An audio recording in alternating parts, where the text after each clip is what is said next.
Oh well, I'm live. Jeez, finally. All right, guys. Hey, Professor Bell, Comic Book University, and what is this episode? Something? Oh, for crying out loud! This episode 63. All right. You guys can still talk to me on the other Hangout thing, but like I'm using a Hangout right now, and this is ridiculous. My XSplit is being stupid. It's saying there's an update now, but like I'm not going to update. They didn't even offer me the update. So whatever it is, it's being stupid. I clearly need to have a backup plan for when XSplit decides to eat a, you know what it eats. All right, so check this out. Like I'm so flustered right now. You have no idea. Half an hour trying to figure this stuff out. Wow, I am mad. Anyway, so what do we got here? We got Kristen Wiig has just been announced to be Cheetah. Awesome. If I didn't put out Niles Calder, the chief for the leader of Doom Patrol today, I would have absolutely done Cheetah today. But I guess Cheetah's gonna have to wait until Tuesday. Hint, hint. No, there's no hint. I'm gonna do Cheetah on Tuesday. I've actually already written it up and spoken it. I just have to edit it and do up the graphics for it and render it and send. So I'll do that for Tuesday. Tuesday is going to be an interesting day for me because I have to move all of this stuff from this room out, all of it, because they got to fix a window over here in my solarium, my sunscreen, my sunroom. There's a window here that just for some reason it cracked. So, oh well. Anyway, what do we got here? Infinity War, the second trailer. Oh, anyway, so since we're all sorts of messed up here, so I think that I'm going to be doing a live chat that is not going to be very interactive. Sorry, guys, unless everybody figures out that I'm live and comes back over here to chat on the old one. Anyway, so I don't know why Google and freaking what is it called, YouTube, decided to do this. Google owns YouTube, all that stuff. I don't know why they decided to do this. This is unexceptional. There's no need to make it harder. I don't see why they would do this. Anyway, like I'm really flustered right now. All right, so with Kristen Wiig being Cheetah, they're all typically blonde, so that's cool. I think Kristen Wiig could pull this off. I don't see a problem with it. Is she going to be Price? Is she going to be Annabelle? Yeah, Annabelle Minerva. I can't remember what her first name is. Anyway, Dr. Minerva. I think she's going to be Dr. Minerva. I'm hoping so. That's the one I think most of us have really fallen in love with. Perez putting that together like that, and Len Wayne. I think that would be the absolute best one to do. The question is, are they going to make her a former Amazonian worshiper? Is she going to be somebody who actually, like in the original storyline for Dr. Minerva, is she actually just going to go down and to a tribe in Africa and oh, we were attacked and I'm going to kill everybody to make sure that you guys like, what are they going to do? That's the big question. So I'm curious to see what's going to happen there. Cheetah, I think, is like, personally, of all of Wonder Woman's supporting cast, her enemies, I should say, Giganta has always been one of my favorites. Like, she's just all around. She's got one of the not the best personalities, but the best personality as far as, whoa, you're evil. So yeah, I always loved what she does. So like Giganta, I think would have been my big thing, but I get it. I get doing Cheetah. Plus, I heard that they're supposed to team her up with the Flash pretty soon. She's supposed to appear in Flashpoint if that ever gets made, if a script ever gets accepted, which I think would be good because, yeah, I think that she could absolutely pull something like this off. You know what? Let me say something over here. I'm live in a different hangout. Boom. Hopefully that's good enough. Yeah. So I don't know. I think it'd be good, but going against the Flash, yeah. If she's definitely going against the Flash, then I think it should definitely be the Cheetah, because Cheetah is like taught by Zoom. You know what I'm saying? How to increase her speed and all that stuff. I think that's just perfect. Anyway, sorry, I'm trying to get. I had all this stuff planned, and now I'm just flustered beyond belief. Okay, so Infinity War second trailer. So the producers of Infinity War are starting to freak out a little bit. Apparently, they're afraid that they're going to tick off the fans. That's kind of a good thing, kind of a bad thing. They keep saying, "Hey guys, listen, we've got a trailer, almost finished." They've actually got the trailer finished-ish. They were able to show it to investors.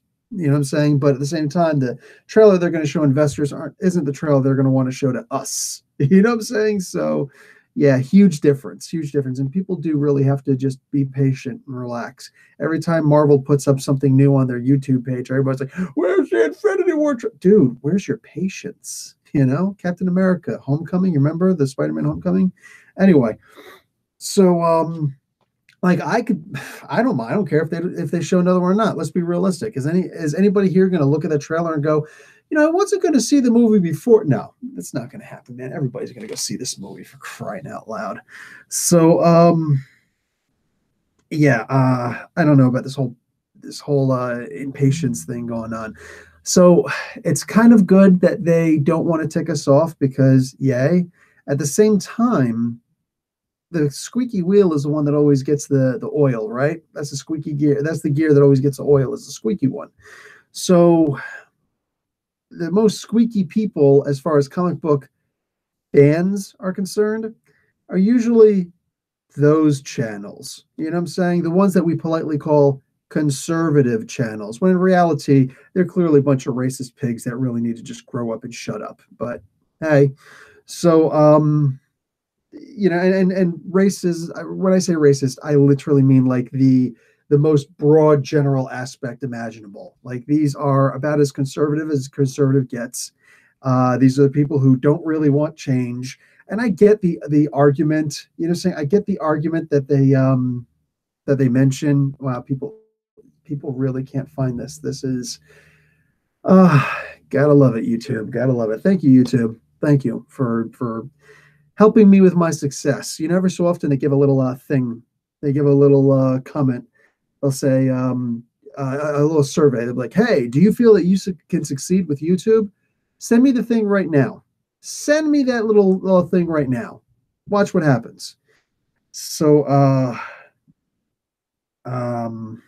anyway, yeah, those kinds of channels that just, what, like they're historically on the wrong side of life in general, like literally the wrong side of history. I just said literally twice. Let's not make that a habit. They are on the wrong side of history because history is all about change, adapt, overcome. Okay, there is no Roman Empire today. There is no Carthaginian Empire today. There is no French Revolution Empire today. You know what I'm saying? There is no Bolshevik revival, the Bolshevik revolution that still exists today. You know what I'm saying? Marxism's never going to come back the way that it was way back in the day. None of these things, none of them, absolutely none of them. Okay. We could have a revolution of sorts. We could have all sorts of different ideals, but like when push comes to shove, history is exactly that. History. And it's written by the people who conquered them. So come on, man. Like, people who just like, I don't want change. I don't want change. And I get the other side. I get the heart, the crux of what they're saying. And I can agree. I know it sounds weird, right? I can agree with the crux of what they're saying. We all of a sudden got a whole bunch of replacement characters, boom, like that, hit all at the same time. You know what I'm saying? And I get it. You know what I'm saying? People completely freaking out. Like, what happened? See, the success of Miss Marvel, Kamala Khan. Okay. And there were people who freaked out over her too. The success of Kamala Khan did something to Marvel. They decided they're going to try and play the long game. And they decided to copy that the same way that everybody else has been doing. Now, Jason Aaron had come along and he's got this, amazing idea for She-Thor, so to speak. And that was going to be done regardless. All right, so that's why that was so ready to go immediately, because it was literally just pull the trigger now, But like, push comes to shove, that was going to happen regardless. But everything else that happened afterwards, changing up everybody, that was Marvel trying to play the long game but doing it a little bit wrong. You know, when everybody just get changed, it's not the Marvel that people recognize anymore. See, now, so far, I sound like I'm with these guys, right? And I am. I'll tell you when I completely diverge. And believe me, it's a complete divergence. But I can see the idea of, whoa, I came here to read Thor. Have you run out of Thor stories? Well, no, we're just going to tell a different Thor story now. That's cool, man, because that's happened lots of times before. Okay. Like I've said so many times before, we've had so many different versions of Thor in the past, so many different Thor, entirely different Thors. You know what I'm saying? Drago from the future, Eric Masterson, just all these different versions of Thor. It's happened. It's happened.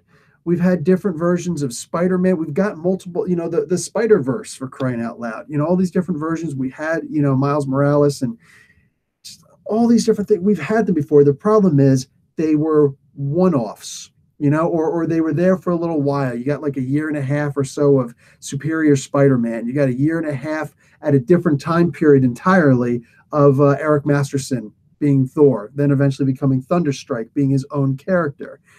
And it's funny, he succeeded as Thor, did not succeed as Thunderstrike ultimately. Ultimately, he still went another year and a half as Thunderstrike off in his own comic, two different comics, and then before finally died. But, like Carol Danvers as Captain Marvel. We always knew she was going to be Captain. I think everybody knew at one point or another she was going to replace Captain Marvel and take that moniker. There you go. So we've had it before, but it's been like, okay, this happens over here. Oh, Tony Stark, he's too drunk and too messed up to take over the Iron Man armor anymore. So we're going to have Rhodey take over from now on. And yeah, I get that there were a couple people who were upset about it, but they still had all their other comics to go to. But now when it's like Marvel is completely different, like I said, I get you. But I don't know, maybe it's just an intelligence issue. I don't see it as being such a thing where, like, when people freaking out and people actually sending death threats. Seriously, death threats? You silly little children sending death threats to Dan Slott because he changed Peter Parker with Otto Octavius in Peter Parker's body and made what wound up growing on me and becoming my favorite version of Spider-Man ever, Superior Spider-Man. Like, are you kidding me right now? Are you kidding me? Sending death threats because he had a new storyline for Spider-Man. Wow, man. Really? Sending death threats to Nick Spencer because he made Captain America, Steve Rogers, Hail Hydra. Like, come on, man. Come on. Like, there is such a thing as being ridiculous and being childish or being about as immature as possible. Death threats are the epitome of that immaturity. It resonates. And when I say immaturity, I don't just mean young people. I mean older people too, my age, older, whoever's saying it, whoever's doing it, it is the epitome of a very low emotional IQ. So these people could potentially be smart. I don't see it. I don't see it, but they could be. I'm not going to completely put it past them. But their emotional IQ, their ability to actually maintain composure and not freak out fanboy, yeah, that I don't see in them at all. In fact, I clearly see the antithesis of that. I see them being a bunch of emotional idiots. Like, they are emotionally stunted. And that's just unacceptable. Like, unacceptably silly. Are you kidding me right now? So, I'm going to close this and hope that maybe somebody else is able to. Yeah, I'm just going to leave that. So, maybe people are going to be able to see this a little bit later this way. I don't know. Anyway, I'm going to get back up there. I want to see me. I want to make sure I'm still alive. So, you completely lose me with the death threats. But as far as everybody else who's just getting up there and they're, the whole SJW,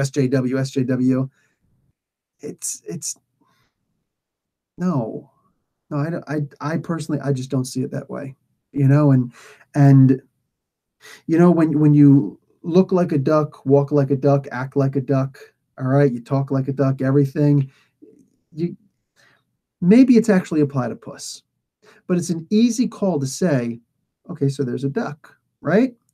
So yeah, when somebody calls somebody like this a racist or a conservative, they could turn around and be like, oh, they think that we're this and that. They don't want to actually label themselves. And that's the problem. When you're not willing to label yourself, you either are not able to your cognitive skills are actually so low that you're incapable of having an actual identity, or you literally just you know who you are, you know what you are, but you're lying to, maybe you're lying to yourself also, you know. This is just the ultimate in lie. It's one thing to lie to the world. A sociopath could lie to the entire world, but what kind of an absolute lunatic lies to himself when you can't even recognize, you know? And it's like, I understand that calling someone a racist is it's something that's going to shut down a conversation right away, but at the very least, you've got some racial components to you. If you can't see diversity as being a good thing, it blows my mind when I hear people saying, oh, Black Panther, what's the big deal? We've had a black superhero before. Does anybody remember Blade? If you can't understand why Black Panther is a radically different movie than Blade, when even Wesley Snipes says, yeah, I was the first real black superhero on TV, but Black Panther, that's something entirely different. Black Panther is actually a black superhero movie, as opposed to a superhero movie with a black actor with a black superhero. That's one thing, but an actual black superhero movie, a movie where, you know, like when you think about, okay, here's you know, and I'm sorry to anybody in the audience who's black who's got to listen to a freaking white guy trying to, you know, explain this. Sorry, this is just to everybody else, and maybe to try and clear some things in my own head. You know, it's one thing to have a black movie, okay, but when you think of an actual black movie, how many black movies can you actually name? And which ones are you naming? We can name Roots is one, where where people see this and they see right away, okay, these are black people. Black people, they're in the form of, they're in the, you know, they're taking the role of slaves, runaway slaves, house slaves, field slaves, all these different kinds of slaves, right? So now if you're a young black kid, what are you seeing? Okay, how about another one? Let's take Boys in the Hood. I love Boys in the Hood. To me, the speeches that Furious, Lawrence Fishburne gave, are some of some of my favorites to remember. I always remember, you know, like I'm the nicest guy in the world till someone gives me an attitude. If I'm sitting there being nice to somebody, hey, how you doing? And they give me a look like, what's your problem? Right away, boom, never respect anybody who doesn't respect you back. Boom, you're on the crap list. You just did that to yourself. Your own lack of an ability to have a poker face at the very least. Done. Like, I can live by those monikers that he gave, but it is a movie about crime. It's a movie about the hood and crime in the hood. We can look at movies like South Central. Oh, I love South Central. That's an amazing movie. It really is. But what is it about? It's about all these people who are just steeped in crime and poverty and poverty-stricken crime. And then there's one guy who finds a way out, who finds a way to forgive. Does he live? Well, at the end of the movie, yeah, but how long is he really going to live in an environment like that when everybody around him is just trying to teach his son? I get it. It's a really good, really positive movie. What else? What else? Don't be a menace to South Central while drinking your juice in the hood. You know what I'm saying? Which is a way of making fun of all the other black movies that are out there. So here we have a black superhero movie. Maybe there, you know, like if any of those people, you know, I love the, if I type in I want to see a review, I also type in SJW just to make sure I don't get any of the actual SJW channels. It's funny. I want you to think about the logic there. I'm going to type in SJW in my title to make sure that I don't get SJW. No, that doesn't, that's not something that just makes you laugh hysterically and say, yeah, they really are all a bunch of freaking idiots. Like, come on, man. So let's look at this structurally. We now have an actual black superhero movie, not a superhero movie with a black actor in it. No, or a bunch of black actors. No, this is actually a black superhero movie. This is radically different from anything that we've ever seen before. And the fact that so many people are coming to see it, you think that these people, that all these people, it just crossed a $1 billion threshold. It just passed $1 billion. Wonder Woman, who's all like, that's right, I'm leading the DCU. Woo! Is still looking at Black Panther going, I am so jealous right now. Maybe we'll see Nubia. Maybe we'll see Nubia. Nubia explained in a minute on Comic Book University. Check it out. Might be in the description below. No, it probably won't be because YouTube just screwed me over. Anyway, this is a radical departure from your typical superhero movie in that everybody in here is black. Everybody's black. And what was the name of the villain in this movie? His name was Ulysses S. Claw, a white guy from South Africa. That's not really a big deal. That's really not a big deal. That is what it is. Okay. He was there. He's the historic enemy of the Black Panther. Boom. But Michael B. Jordan might be saying Eric Killmonger and Jadaka. Like he's the villain, right? Is he really? Is he really? Or is he kind of the representation of most of those black movies that I just got finished mentioning before? Is he Furious? You know what I'm saying? Is he, what was Ice Cube's character's name in Boys of the Hood? Fat Boy, Pudge Boy, or something like that? I can't remember. But you know what I'm saying? Like, is he not just one of those guys? He grew up in America. He didn't grow up in Wakanda.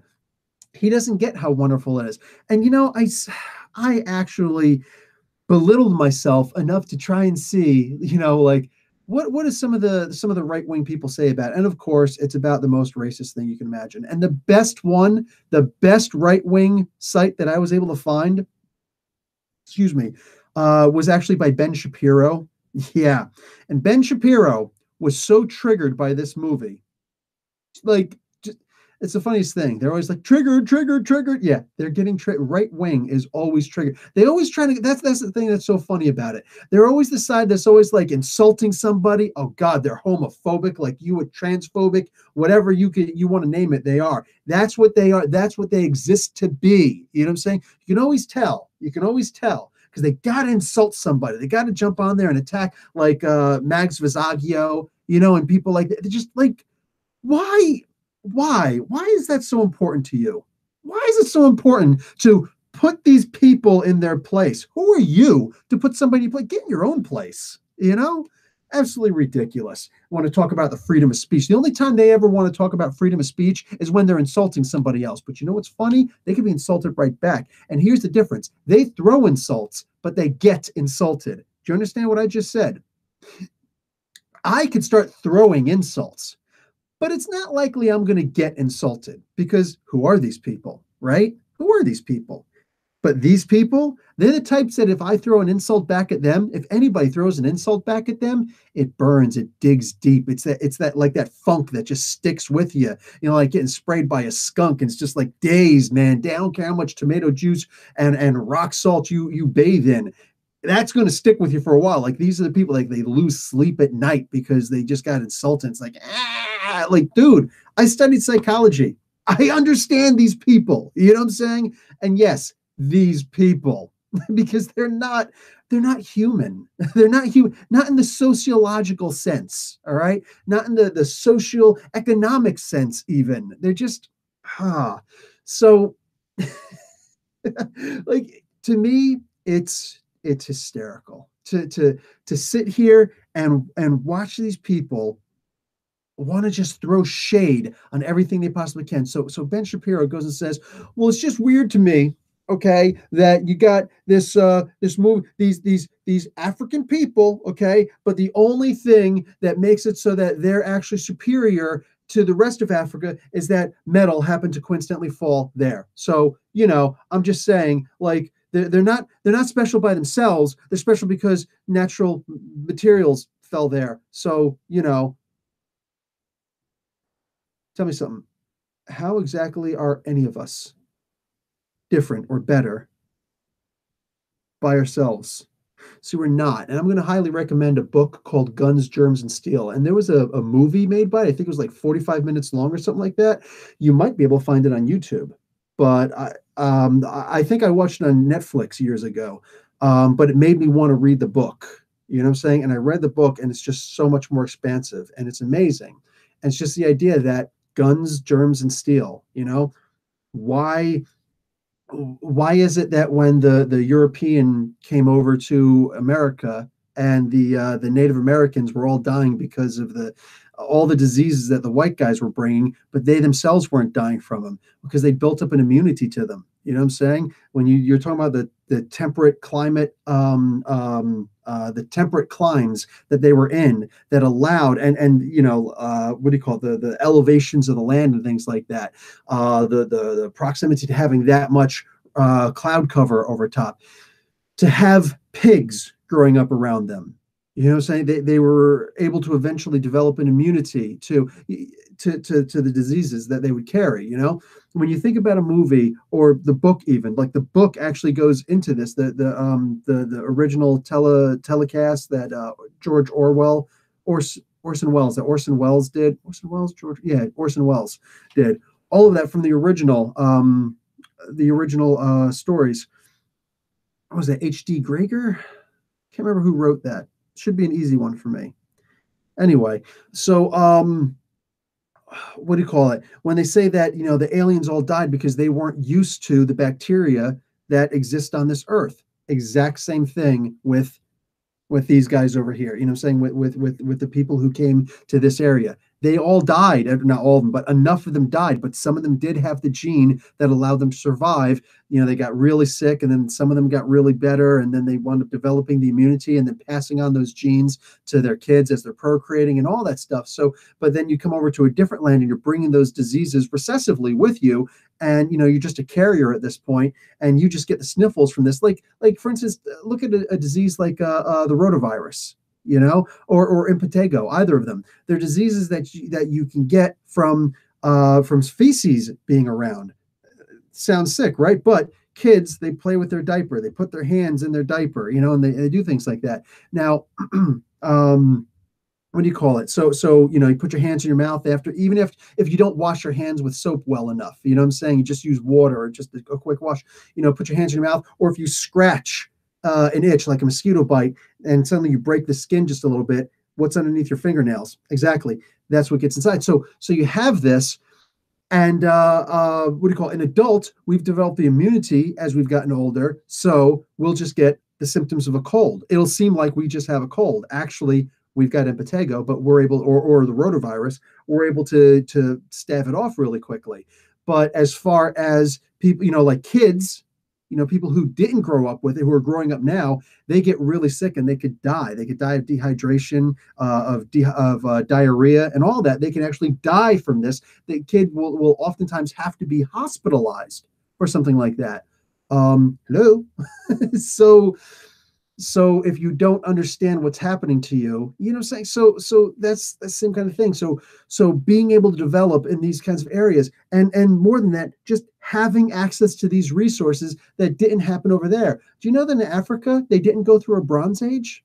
They didn't go through a Bronze Age. They went from a Stone Age to a Copper Age directly to an Iron Age. They didn't need to go to a Bronze Age, even though it's simple to go from bronze or from copper to bronze, right? They didn't actually have to, because what do you call it? They didn't necessarily have those resources there. They didn't have to get to that point because it had already happened someplace else instead. Because when you're out traveling, you have to come across these natural resources. So hence, what do? We go there and strip those lands of these things. So I don't really want to get too into colonialism and things like that. It's just the idea of understanding that, yes, having access to a metal, a material that nobody else in the world has, and being able to mine it and to understand it, the shadow physics of vibranium, just being able to figure out something like that, yes, that kind of makes you superior to everybody else. There's nothing special about the individual. There's nothing special about any of us over anybody else. Nothing. Some people are smarter, but then they have something else going for them. Some people are more emotionally intelligent, and that works for them. You know what I'm saying? Like, people with a high emotional intelligence usually become managers. People with a high IQ usually work for the people with high emotional intelligence. Just Think about that. So all the things that we value, based on what? Based on our culture. You know what I'm saying? So yeah, just this was a black superhero movie. You look at what it's done to the community. You look at what it's done all over the world. When you can, there are people like, oh yeah, Wakanda forever. Yeah, it's stupid. Okay, but at the same time, if I were to say something like, say hello to my little friend, you know what that means. You know what that means, and it's funny to you, or it's cool, or it's whatever. It evokes something, some kind of an emotion in you. The idea of being a tough guy because you liked Scarface and you watched it, and everybody's watching. It's like, yeah, it's something you could bond over. A moment from a movie. You know what I'm saying? That scene from this movie. You know what I'm saying? If you're about to get into a fight and you want to, or not a real fight, but you want to crack a joke, like tensions start getting high between you and your friend, and all of a sudden you break out with, "I know kung fu," and your friend will be like, "Show me." This scene from The Matrix, this is something like, it's a bonding moment. It's something there. So yeah, you know what? Wakanda forever. Stop being a punk. Like, it's the most ridiculous thing in the world to be upset because a people enjoy a movie. Shut up. Shut up. So yeah, there's my rant. I know a lot of people love my rants. Anyway, there's my rant. So let's get back into, in general, comic books, rather than the general, more specifics. Um, in the link of the actual video that I was going to put up before YouTube was like, nah. Actually, it wasn't even entirely YouTube. It's YouTube through proxy. Since we can't, since YouTube's like, we're not going to be the encoder anymore. Go get your own encoder. Okay, cool. Then now XSplit, they've got some kind of a problem with their system right now. Talking about I'm over quoted. There is no quota. There is no quota on free software. Don't give me that nonsense. Anyway, since they went and pulled this, and I got to like use OBS software or something like that. Anyway, I originally had the links below. Anyway, you can go to DC's website and you can actually get the free comic book day story that Tom King had written. Tom King is one of the contributors for, if you guys saw my my On the Horizon, it's a new web series, It's a new series that I'm starting on this channel, where you can go and you can look, see a jump start, a preview of something that's happening in the future, something in the comic book realm. So I did one on Action Comics issue number 1000, which is going to be out in about a month. So one of the things that I was talking about there is that Tom King is going to contribute a Superman story, which is kind of cool, right? Why is my heater so loud right now? Can you guys hear that? You can't tell me if you can. That's not cool. Anyway, so interesting. So Tom King wrote this story, and you can actually go and see it in advance as of yesterday. You can go online on DC's YouTube page or DC's website, all right, and you'll be able to actually look it up. So look up Tom King's Superman free, something like that, and you should be able to find it. I was able to find it just really quick scrolling.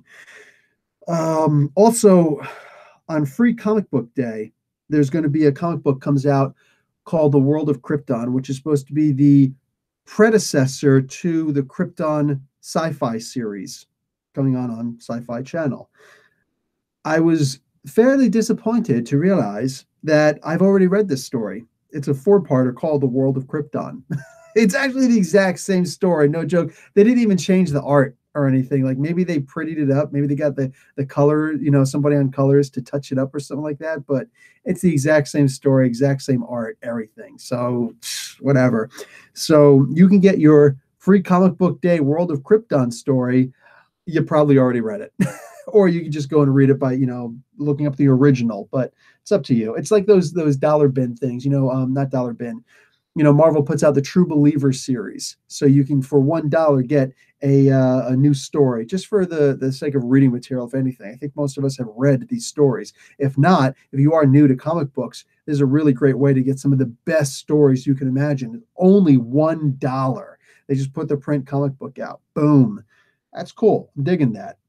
So the last thing to really talk about here is Samuel L. Jackson is supposed to reprise his role as Nick Fury. finally, in the Captain Marvel movie. Now, the Captain Marvel movie is supposed to take place in the 90s. There seems to be some, and also the Skrulls are supposed to be in this movie. Kind of cool. Not just the Chitauri, which is the Ultimate Universe version of the Skrulls. No, this is the actual Skrulls.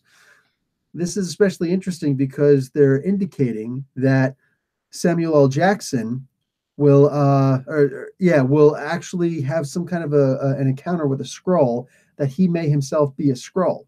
Now, this might just be happening in the movie itself, and then that's it. But this movie does take place in the MCU past, so back in the 1990s.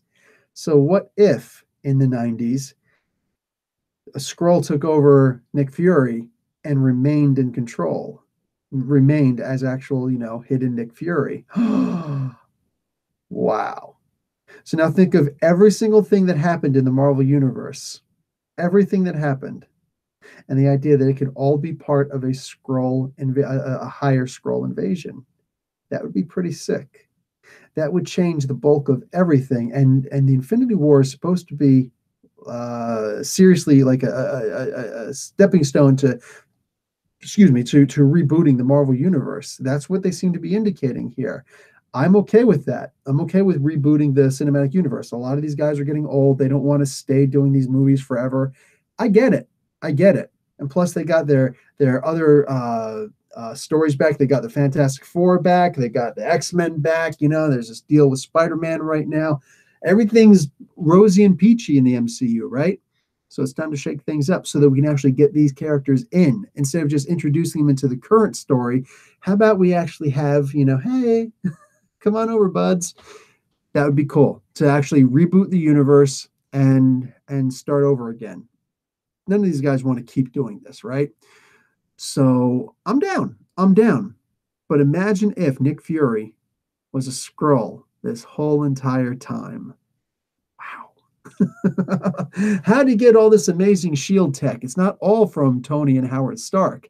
Maybe some of it's actually Skrull technology. So the possibilities are endless. Anyway, guys, so that is about 40 minutes of me doing this uninterrupted, like actually get comic book things done. I love the live chats. I genuinely do. And I would have preferred this actually be the regular live chat. This is the reason why I do the Saturday live chat, is so that I can just talk with you guys. I check out the comic book news and all that stuff, so I have something to talk about if it starts to get slow in the chat, which it never does. But I guess in times like this, it's really helpful because I literally went through my entire list for once, and I haven't done that in about a year. So, cool. But yeah, I apologize, guys. It's XSplit. I'm going to try and force an update now. We'll see what happens. And yeah, I've also got to try and figure out, I guess, how to use OBS software, and so that I've got a backup plan, a backup plan for the backup plan to back up the backup plan. If anybody remembers which rapper did that hip hop artist, then you're kind of cool. Comments below. Anyway, guys, that's going to be it for me. Thank you for joining me. Present, or it's really the same thing at this point, right? Either way. So again, thanks, guys. And I'll talk to you later. Hopefully we'll actually have a live chat this Saturday. All right, guys. Professor Bill, Comic Book University. Class dismissed.